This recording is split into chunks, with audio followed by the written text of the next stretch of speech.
विवाह में प्रथम बार नख खीला जाता है। श्री राम जी महाराज का नैछु हुआ, इसके ऊपर में गोस्वामी तुलसीदास जी महाराज ने एक छोटा सा ग्रंथ लिख डाला। उस ग्रंथ का नाम श्री राम लला नैछु। तो ये नैछु नख छीलने का की सेवा देखने में सामान्य, पर इसका बड़ा महत्व है। हम आपके मन में भी ये भावना होना चाहिए कि हमें भी लाभ मिल सकता है क्या, हम चल करके उनकी सेवा करें, अरे चरणों का स्पर्श करें और उनका नख छील करके अपने जीवन को, अपने सौभाग्य को मनावें। पर सब लोग अगर वहाँ पहुँच जाएं तो बड़ा व्यवधान हो जाएगा। जो जहाँ बैठे हुए वहीं से भावना करें कि हम मन से पहुँच जाएं और हम श्री दुल्हा सरकार का और श्री किशोर जी का नैछु कर रहे हैं।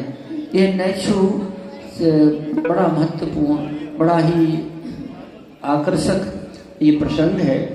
तो श्री नवनिया, एक नवनिया है, दो हैं, दूसरी कहाँ है? दूसरी दोनों पहुंचो। हाँ, दोनों नवनिया पहुंच जाए। बड़ा सौभाग्य है इनका जो नैछु करने का अवसर प्राप्त हो रहा है।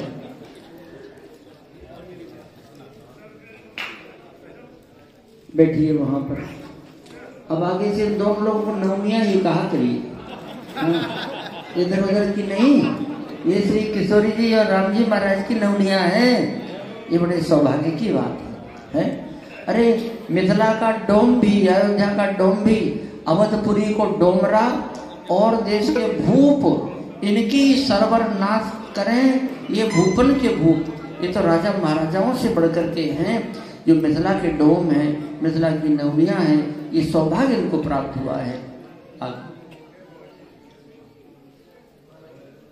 किशोरी जी का नैछु। हे जय जय कहु सिया के,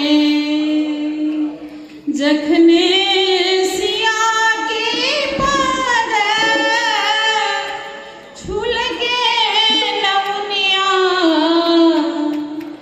हे जय जय कहु सिया के। वैसे भी शरीर में दो चीज ऐसे हैं, बाल और नख, जिसको काटते जाओ बढ़ते ही जाता है। और किशोर जी का नाखून का क्या कहना, दिव्य हीरा मोती के जैसे।